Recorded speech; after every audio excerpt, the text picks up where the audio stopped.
Bismillahirrahmanirrahim. Assalamualaikum warahmatullahi wabarakatuh. Baik, kami dari kelompok 1 yang beranggotakan yang pertama yaitu Asrul dengan NIM 23052005, yang kedua yaitu dengan saya sendiri Anissa Salsa Az-Zahra dengan NIM 23052094, yang ketiga yaitu Aulia Rahmi dengan NIM 23052043, dan yang keempat yaitu Fauzia Tri Ananda dengan NIM 23052052. Baiklah, kami dari kelompok 1 akan mempresentasikan mengenai materi yaitu tentang kasus ketidakadilan gender dalam media, yang mana tugas ini merupakan tugas untuk memenuhi ujian akhir semester mata kuliah perspektif gender dengan dosen pengampu Ibu Dr. Al-Rafni MSI. Yang pertama, saya akan menjelaskan latar belakang kasus ketidakadilan gender dalam media. Media adalah salah satu instrumen utama dalam membentuk konstruksi gender pada masyarakat. Media memiliki karakteristik dengan jangkauan yang luas, bisa menjadi alat yang efektif dalam menyebarluaskan konstruksi gender kepada masyarakat. Peran media massa dalam hal ini sama sekali tidak bisa dipandang remeh.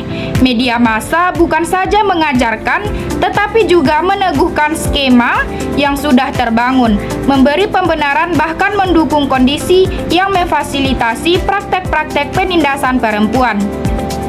Globalisasi memberikan pengaruh di berbagai bidang, salah satunya teknologi yang semakin canggih, yang memberikan dampak positif dalam kehidupan.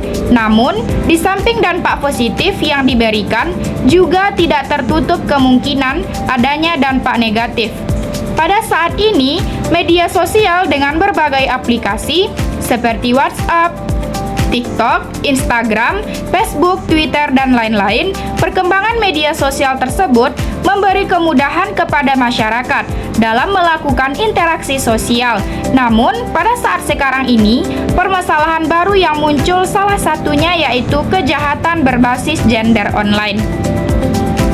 Menurut Komnas Perempuan, kekerasan berbasis gender online ada 8 bentuk yang dilaporkan, yaitu seperti peretasan, pencemaran nama baik, ancaman distribusi foto atau video pribadi, pendekatan untuk memperdaya, konten ilegal, rekrutmen online, pelecehan online, dan pelanggaran privasi. Perkenalkan, saya Asrul dengan NIM 23052005. Saya akan mempresentasikan mengenai data kasus kekerasan berbasis gender online atau GBO. Komisi Nasional Anti Kekerasan Terhadap Perempuan, Komnas Perempuan, baru saja merilis catatan tahunan atau CATAU Komnas Perempuan tahun 2024. Dalam CATAU tersebut, terjadi penurunan angka kasus kekerasan terhadap perempuan sepanjang tahun 2023, yaitu mencapai 401.975 kasus. Data kekerasan terhadap perempuan dari Komnas Perempuan, Lembaga Layanan dan Badan Peradilan Agama atau Badilak mengalami penurunan 12% atau sekitar 55.920 kasus dibandingkan tahun 2022, yaitu menjadi 401.975 dari 457.895 kasus. Dari jumlah tersebut, sebanyak 289.111 kasus kekerasan berbasis gender atau KBG yang terjadi pada perempuan.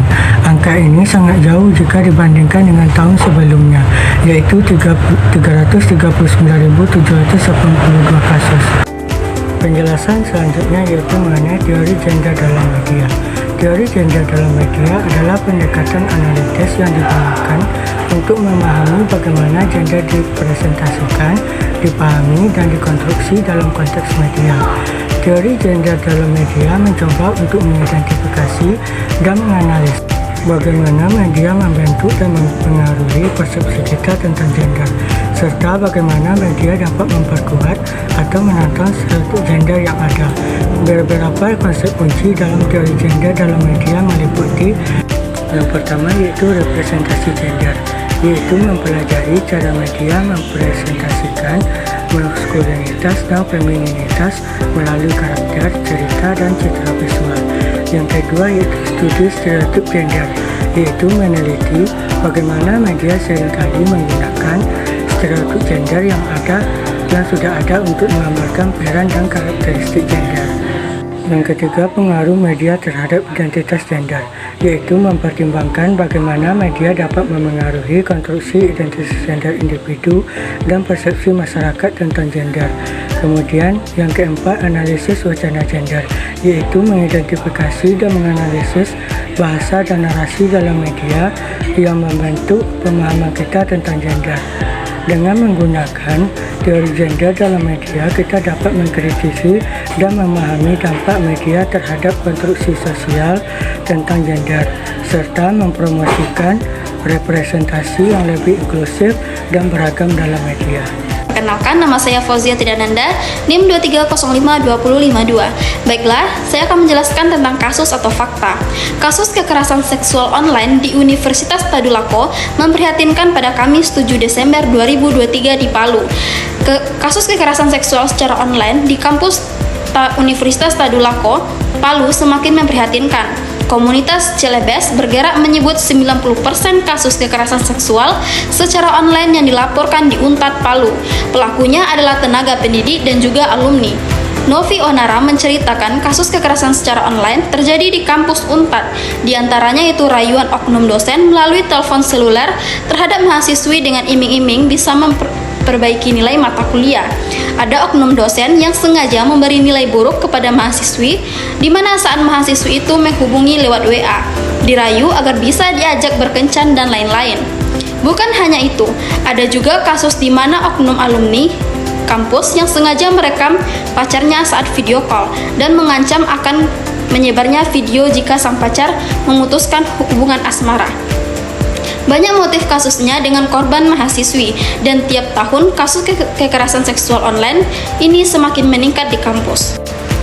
Kampus yang seharusnya menjadi ruang aman justru menjadi TKP kasus kekerasan seksual atau kekerasan berbasis gender online, kata Novi.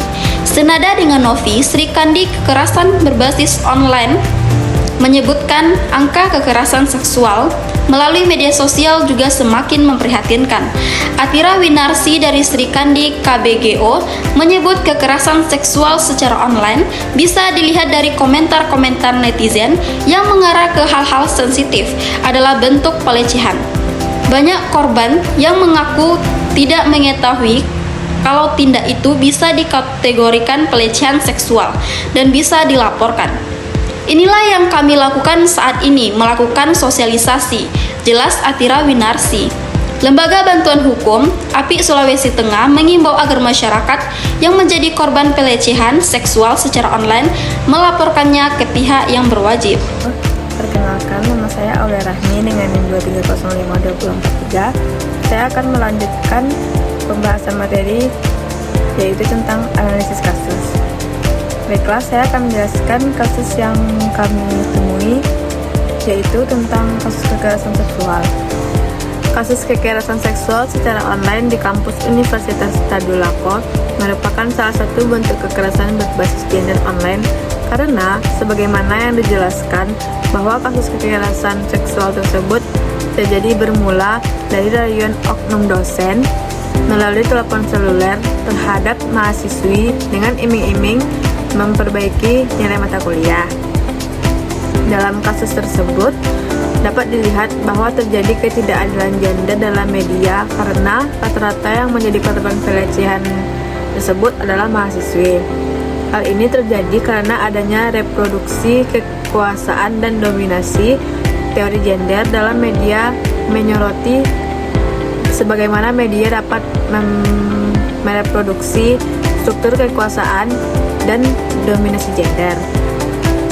Dalam kasus ini, kekerasan seksual online yang dilakukan oleh tenaga pendidik dan alumni mencerminkan eksploitasi kekuasaan yang dimiliki dalam konteks akademik. Dalam analisis kasus kekerasan seksual online di Universitas Tadulako, Palu, dengan menggunakan teori gender dan dalam media, terdapat beberapa aspek yang dapat dipertimbangkan. Yang pertama yaitu konstruksi gender dalam media. Media dapat mempengaruhi konstruksi gender dengan cara menyajikan stereotip dan norma gender tertentu. Dalam kasus kekerasan seksual online di kampus, media mungkin telah memperkuat pola pikir yang memperbolehkan kekerasan seksual terjadi, terutama terhadap perempuan. Yang kedua yaitu representasi korban dan pelaku. Media juga berperan dalam mempresentasikan korban dan pelaku kekerasan seksual.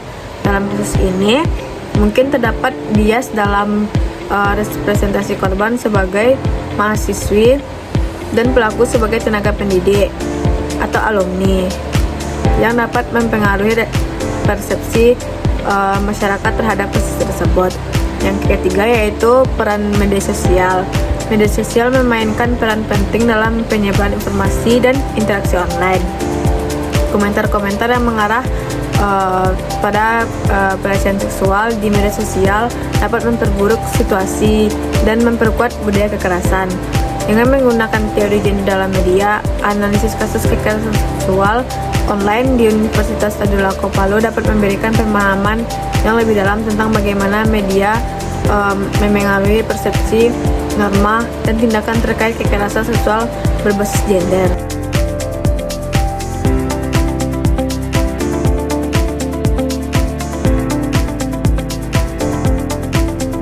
Baiklah, yang terakhir yaitu adapun kesimpulan dari materi yang telah dijelaskan. Berdasarkan pembahasan, dapat ditarik kesimpulan bahwa dengan berkembangnya ilmu teknologi dapat memunculkan nilai yang positif dan negatif pada masyarakat, seperti dapat memudahkan mencari informasi dari platform media online. Tetapi media online juga memiliki dampak negatif. Dengan adanya media online yang semakin berkembang, memunculkan banyak ketidaksetaraan gender, seperti pelecehan seksual, pencemaran nama baik, diskriminasi, dan lain-lain. Ketidaksetaraan gender tersebut diakibatkan karena adanya faktor-faktor seperti berikut, seperti stereotip gender, kurangnya regulasi, budaya patriarki, dan lain-lain. Hal ini yang menjadi munculnya ketidaksetaraan gender terhadap perempuan di media online. Dengan adanya sosialisasi dan adanya hukum yang lebih diutamakan, mungkin akan mengurangi terjadinya ketidaksetaraan gender dalam media online. Masyarakat kurang pemahaman terhadap penggunaan media online dan pemahaman tentang gender. Sangat penting diberikan pemahaman yang mendalam karena untuk merancang solusi dan langkah-langkah yang efektif dalam permasalahan ketidaksetaraan ini. Baiklah, sekian presentasi dari kelompok kami. Apabila ada kesalahan dalam penyampaian, kami mohon maaf. Sekian, terima kasih. Wassalamualaikum warahmatullahi wabarakatuh.